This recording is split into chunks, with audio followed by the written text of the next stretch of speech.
Welcome to Bite at a Time Books, where we read you your favorite classics one bite at a time. My name is Bree Carlile, and I love to read, and wanted to share my passion with listeners like you. Be sure to follow the show on your favorite podcast platforms so you get all the new episodes.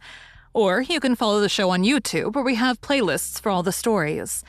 You can find us on all the social medias at Bite at a Time Books, or on our website, biteatatimebooks.com, where you can also sign up for our newsletter for more information on what we're reading and what's coming next for the podcasts. We're part of the Bite at a Time Books Productions Network. If you'd also like to hear what inspired your favorite classic author to write their novels, and what was going on in the world at the time, check out the Bite at a Time Books Behind the Story podcast, Tuesdays, wherever you listen to podcasts. Today we'll be continuing The Return of Sherlock Holmes by Arthur Conan Doyle. The Adventure of the Golden Pince-Nez. Bite 3. "A smoker, Mr. Holmes," said he, speaking in well-chosen English, with a curious little mincing accent. "Pray take a cigarette. And you, sir, I can recommend them, for I have them especially prepared by Ionides of Alexandria. He sends me 1,000 at a time, and I grieve to say that I have to arrange for a fresh supply every fortnight. Bad, sir, very bad, but an old man has few pleasures. Tobacco and my work, that is all that is left to me." Holmes had lit a cigarette and was shooting little darting glances all over the room. Tobacco and my work. But now only tobacco. The old man exclaimed, "Alas, what a fatal interruption. Who could have foreseen such a terrible catastrophe? So estimable a young man. I assure you that after a few months' training, he was an admirable assistant. What do you think of the matter, Mr. Holmes?" "I have not yet made up my mind." "I shall indeed be indebted to you if you can throw a light where all is so dark to us. To a poor bookworm and invalid like myself, such a blow is paralyzing. I seem to have lost the faculty of thought. But you are a man of action. You are a man of affairs. It is part of the everyday routine of your life. You can preserve your balance in every emergency. We are fortunate indeed in having you at our side." Holmes was pacing up and down one side of the room, whilst the old professor was talking. I observed that he was smoking with extraordinary rapidity. It was evident that he shared our host's liking for the fresh Alexandrian cigarettes. "Yes, sir, it is a crushing blow," said the old man. "That is my magnum opus, the pile of papers on the side table yonder. It is my analysis of the documents found in the Coptic monasteries of Syria and Egypt, a work which will cut deep at the very foundation of revealed religion. With my enfeebled health, I do not know whether I shall ever be able to complete it, now that my assistant has been taken from me. Dear me, Mr. Holmes, why you are even a quicker smoker than I am myself." Holmes smiled. "I am a connoisseur," said he, taking another cigarette from the box, his fourth, and lighting it from the stub of that which he had finished. "I will not trouble you with any lengthy cross-examination, Professor Coram, since I gather that you were in bed at the time of the crime and could know nothing about it. I would only ask this. What do you imagine that this poor fellow meant by his last words? The professor. It was she." The professor shook his head. "Susan is a country girl," said he, "and you know the incredible stupidity of that class. I fancy that the poor fellow murmured some incoherent, delirious words, and that she twisted them into this meaningless message." "I see. You have no explanation yourself of the tragedy." "Possibly an accident. Possibly, I only breathe it among ourselves, a suicide. Young men have their hidden troubles, some affair of the heart, perhaps, which we have never known. It is a more probable supposition than murder." "But the eyeglasses?" "I am only a student, a man of dreams. I cannot explain the practical things of life. But still, we are aware, my friend, that love gauges may take strange shapes. By all means, take another cigarette. It is a pleasure to see anyone appreciate them so. A fan, a glove, glasses. Who knows what article may be carried as a token or treasured when a man puts an end to his life? This gentleman speaks of footsteps in the grass. But after all, it is easy to be mistaken on such a point. As to the knife, it might well be thrown far from the unfortunate man as he fell. It is possible that I speak as a child, but to me it seems that Willoughby Smith has met his fate by his own hand." Holmes seemed struck by the theory thus put forward, and he continued to walk up and down for some time, lost in thought and consuming cigarette after cigarette. "Tell me, Professor Coram," he said at last, "what is in that cupboard in the bureau?" "Nothing that would help a thief. Family papers, letters from my poor wife, diplomas of universities which have done me honor. Here's the key. You can look for yourself." Holmes picked up the key and looked at it for an instant. Then he handed it back. "No, I hardly think that it would help me," said he. "I should prefer to go quietly down to your garden and turn the whole matter over in my head. There is something to be said for the theory of suicide which you've put forward. We must apologize for having intruded upon you, Professor Coram, and I promise that we won't disturb you until after lunch. At 2 o'clock we will come again and report to you anything which may have happened in the interval." Holmes was curiously distrait, and we walked up and down the garden path for some time in silence. "Have you a clue?" I asked at last. "It depends upon those cigarettes that I smoked," said he. "It is possible that I am utterly mistaken. The cigarettes will show me." "My dear Holmes," I exclaimed, "how on earth—" Well, you may see for yourself. If not, there's no harm done. Of course, we always have the optician clue to fall back upon. But I take a shortcut when I can get it. Ah, here is the good Mrs. Marker. Let us enjoy 5 minutes of instructive conversation with her." I may have remarked before that Holmes had, when he liked, a peculiarly ingratiating way with women, and that he very readily established terms of confidence with them. In half the time which he had named, he had captured the housekeeper's goodwill and was chatting with her as if he had known her for years. "Yes, Mr. Holmes, it is as you say, sir.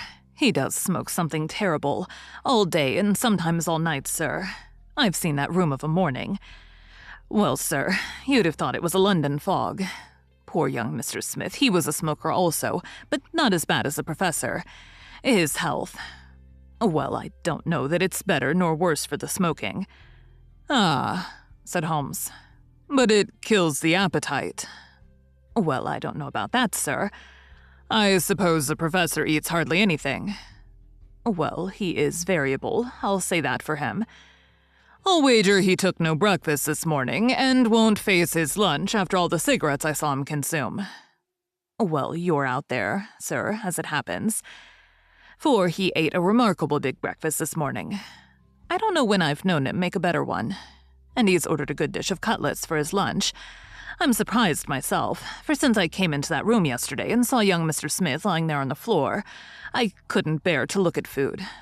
Well, it takes all sorts to make a world, and the professor hasn't let it take his appetite away." We loitered the morning away in the garden. Stanley Hopkins had gone down to the village to look into some rumors of a strange woman who had been seen by some children on the Chatham Road the previous morning. As to my friend, all his usual energy seemed to have deserted him. I had never known him handle a case in such a half-hearted fashion. Even the news brought back by Hopkins that he had found the children, and that they had undoubtedly seen a woman exactly corresponding with Holmes's description, and wearing either spectacles or eyeglasses, failed to rouse any sign of keen interest.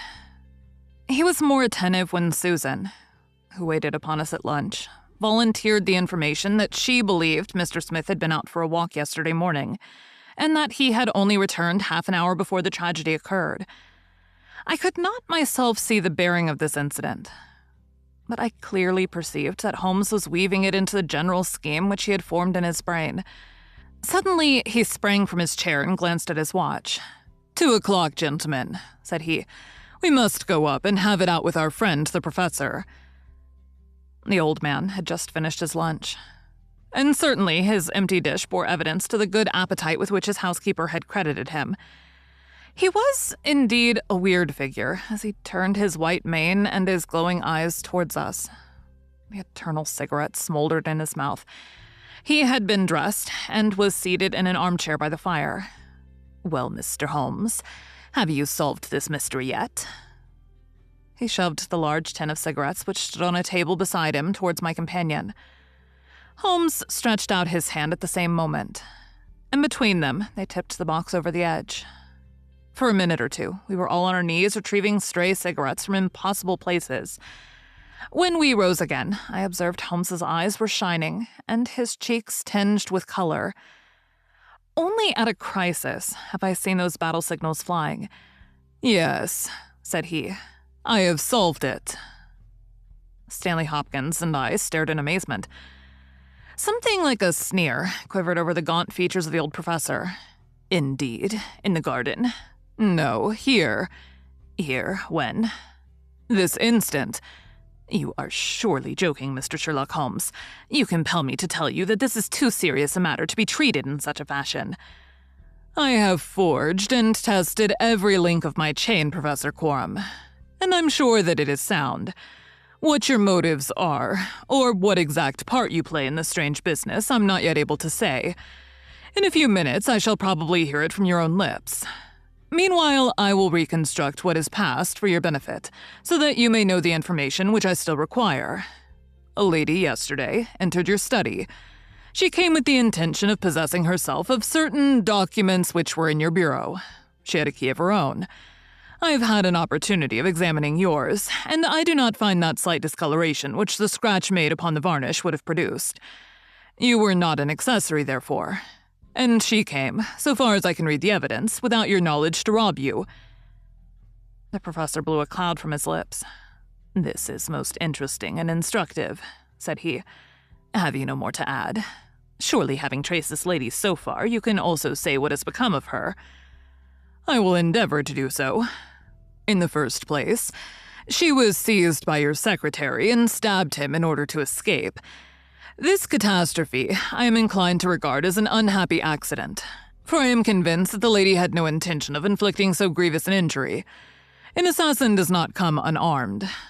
Horrified by what she had done, she rushed wildly away from the scene of the tragedy. Unfortunately for her, she had lost her glasses in the scuffle, and as she was extremely short-sighted, she was really helpless without them. She ran down a corridor which she imagined to be that by which she had come.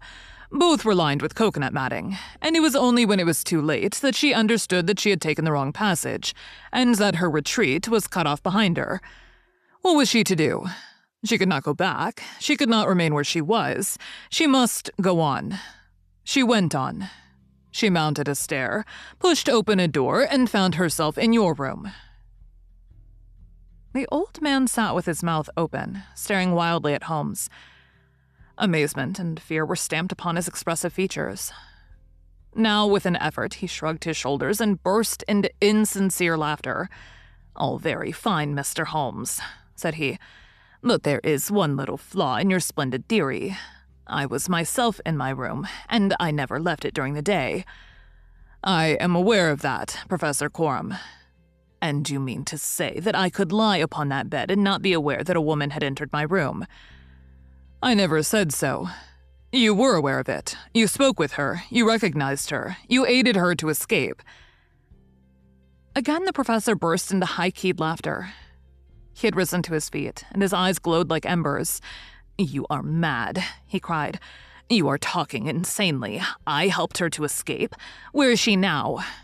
"She is there," said Holmes. And he pointed to a high bookcase in the corner of the room. Thank you for joining Bite at a Time Books today, while we read a bite of one of your favorite classics. Again, my name is Bree Carlile, and I hope you join us tomorrow for the next bite of The Return of Sherlock Holmes. If you enjoyed our show, be sure to follow us so you get all the new episodes. We would also love for you to drop us a rating on your favorite podcast platform. You can catch us on all the social medias at Bite at a Time Books, or check out our website, biteatatimebooks.com, where you can sign up for our newsletter. Our show is part of the Bite at a Time Books Productions Network. If you would also like to hear about the authors who write the books we read on the show, check out the Bite at a Time Books Behind the Story podcast, wherever you listen to podcasts, or on biteatatimebooksbehindthestory.com.